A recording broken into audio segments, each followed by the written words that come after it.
can hear me from the mic. PlayStation, please. My phone actually just died. Give me a second. It's turning on right now. I wanted y'all to hear something specifically. I'm gonna plug back.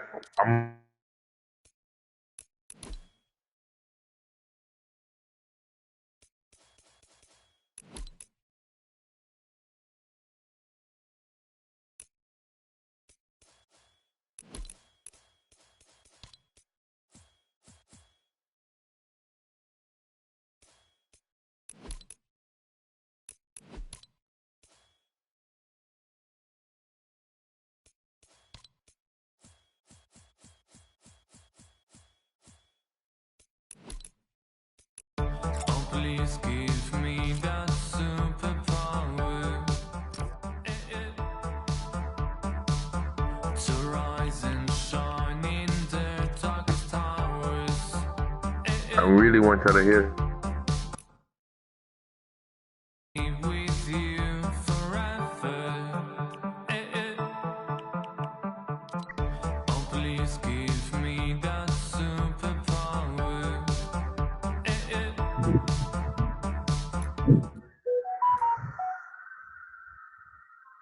Yo, Amir, can you hear me? Savage, can you hear me? Hello? If y'all can hear me, then hopefully y'all hear this conversation because it's about to go down. Ah, you can't hear me. Hold on.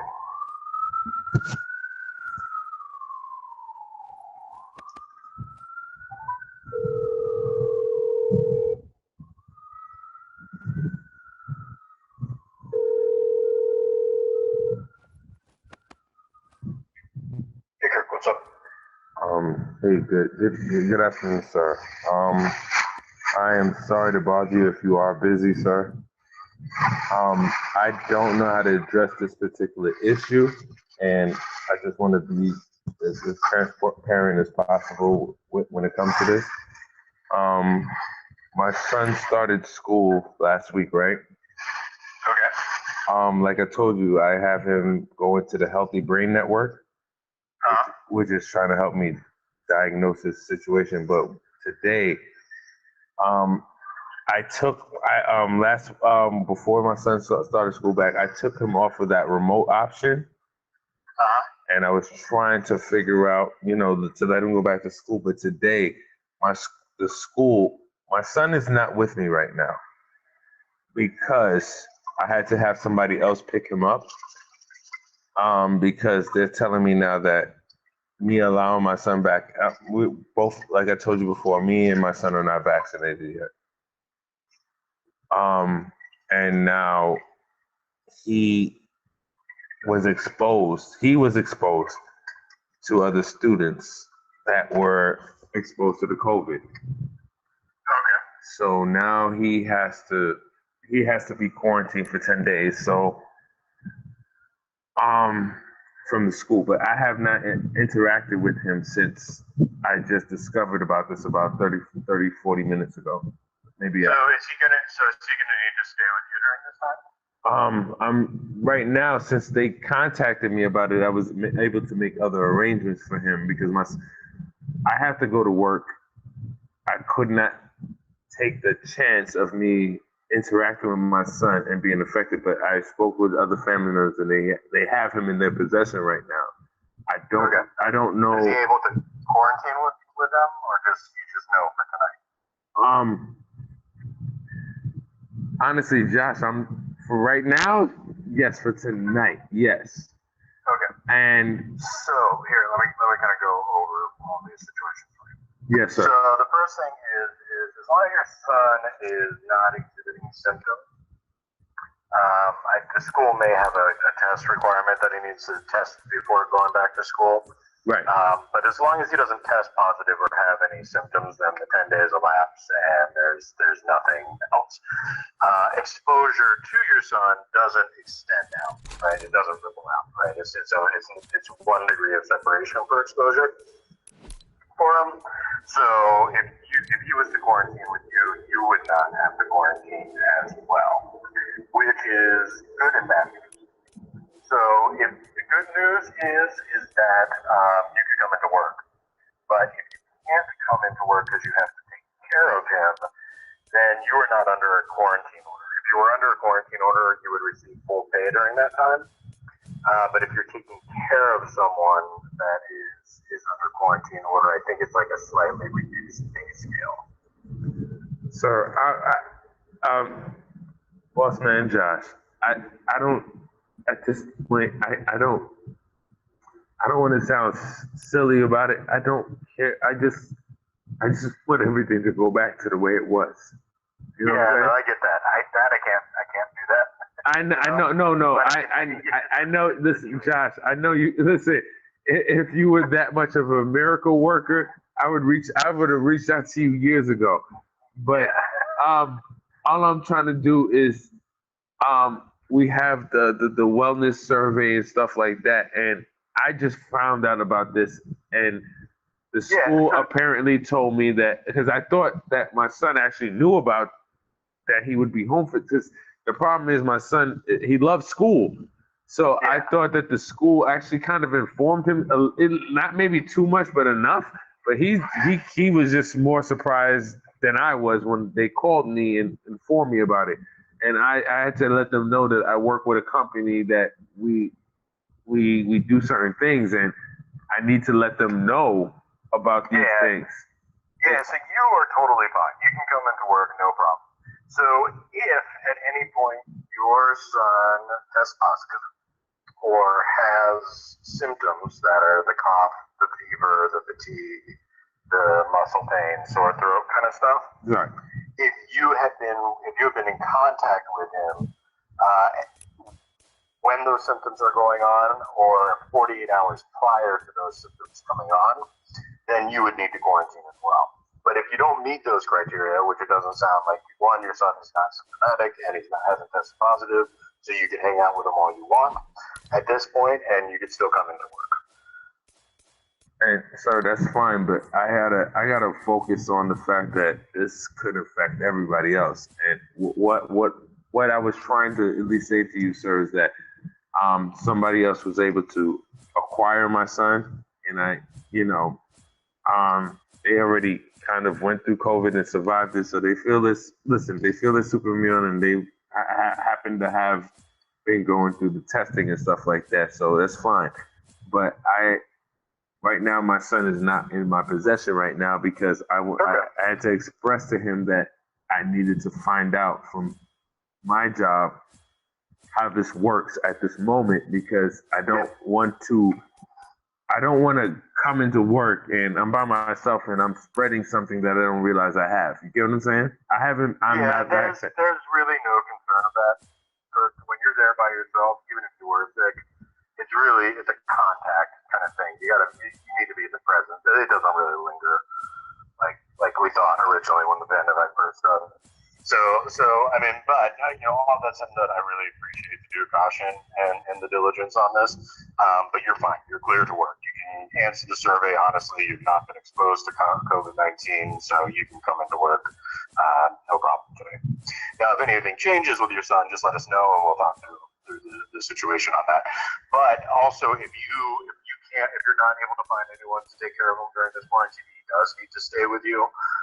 Let me know, and I'll work through how the best way to get you paid during that time, because we don't want to discourage you from taking care of someone who needs your attention. Josh, I appreciate it, but I guess I'm overthinking everything. I just listen, boss man. All I'm just saying is I just want to make everything. At this point, I'm not going to make everything right, but I just want to try to handle everything in the right position. You know what I'm saying? Yeah.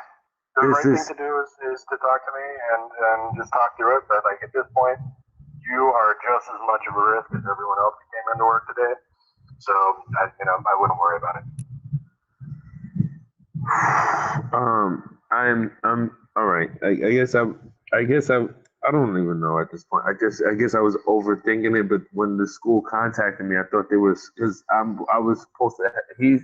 me and him were supposed to have an IEP meeting today to determine certain things in regards to him, and then it got canceled, and then this came on, and I'm like, listen, I have to let my employer know. They're like, if your employer needs to contact us, and this is like the way they're talking to me, I'm like, y'all are not understanding the seriousness about this thing. The way they're just talking to me, and it's disturbing me a little bit. You know what I'm saying? Yeah. And Well, we all have like regulations that we need to abide by. This is, a closely monitored situation from the city, the state, the Fed. So, we all have scripts that we need to kind of repeat when these things come up. You heard some of mine just now, but like when it all settles, like really, like you're in good standing. Like I'm not concerned about you getting anyone else at work sick for the time being. The only thing that would change that is if your son did test positive or start exhibiting symptoms, which I hope does not happen. But so too. That's really like as it stands right now. You're totally fine. Okay. I'm sorry, boss man. Before I let you, I know you're really busy, boss man. But before I let you go, is there anything that you can give me that should allow me to know, like, yo, I need to call Josh right now, or send you a text or email right now, like, other than what you just said? So no, it's really those things. Like, should your son test positive? Should you test positive? Should your son test positive? Or if you exhibit any of those symptoms on that wellness survey? And that's the reason the wellness survey exists, is so that you just answer those questions as honestly as you can. And if anything, red flags, I give you a call, or Erica from HR gives you a call, and we just talk through it and see if it's something that we should be concerned about, or we can just clear you for work. And so just keep taking that wellness survey before you come into work. And if anything changes with your son, just let me know, and we can talk it through. Okay. I'm sorry, boss man, but I was waiting for him to come off the bus, and then the school hit me up with all of this and say your son has to stay home for 10 days, and they were actually trying to be very like non-descriptive about it. Like, he has to stay home for 10 days. Why? And then it was like, oh, there was an exposure in school. Okay, so why does he have to stay home? And then, they transferred me to somebody else, and then they explained to me, like, listen, your son was exposed to somebody who actually tested positive, and we just need to keep him home for 10 days. And I'm like, y'all could have said that at the very beginning of this conversation. Yeah, definitely. And this is the problem why I'm going through the Healthy Brain Network to help me determine what's going on, so I can send him to another school, because I'm not saying that school is a bad school. I chose to send him to the school before the pandemic, and I just want to put him in a good schooling. But the school has 2,500 kids to 3,000 kids. I did not realize that, but hopefully the Healthy Brain Network is going to help me get him into a different school, so that he is around people that is with his same stature of disabilities and help him. But 3,000 kids, and I've been to the school with him, and I'm like, that's going to be hard. And I get it. I just want to be sincere. I just don't want nobody else getting sick. I don't want because I know his mom partially because why she passed is because of this COVID thing. And I just don't want to be, I don't want to be accountable for somebody else losing their life, sir. You know what I'm saying? Yeah, and you're doing the right thing. The one thing I will say in all of this is the best way to do that is get yourself vaccinated. Boss man, we talked before. Yeah. I'm scared for certain reasons. Okay. And I know you kind of did explain it to me, but I see I fell into the kind of the landscape of listening to other people, and we're hearing all of these conspiracy theories and stuff like that. And I know you've been vaccinated, and you're probably the person I shouldn't be asking this, but I need to just ask you this one question: why did you get vaccinated, sir? Why did I get vaccinated? Yes, and I don't mean why did you get vaccinated, because the world is telling you to get vaccinated. Why did you choose to get vaccinated? And maybe that might change my perspective right now, because I am fucking scared. I'm fucking scared. So there's a couple of things. One is this is by no means my first vaccination that I've ever received in my life, and probably you haven't either. Yes, sir. Just to go through elementary school, I had to get tetanus, I had to get measles, I had to get Yes. mumps, I had to get rubella, I had to get whooping cough, I had to, do the whole string of vaccination, polio. So I mean, vaccinations are a part of all of our lives in a lot of ways. The technology around this particular vaccine with the Moderna and the Pfizer vaccines, they're incredibly safe. It works a little bit differently than traditional vaccines, which introduce a small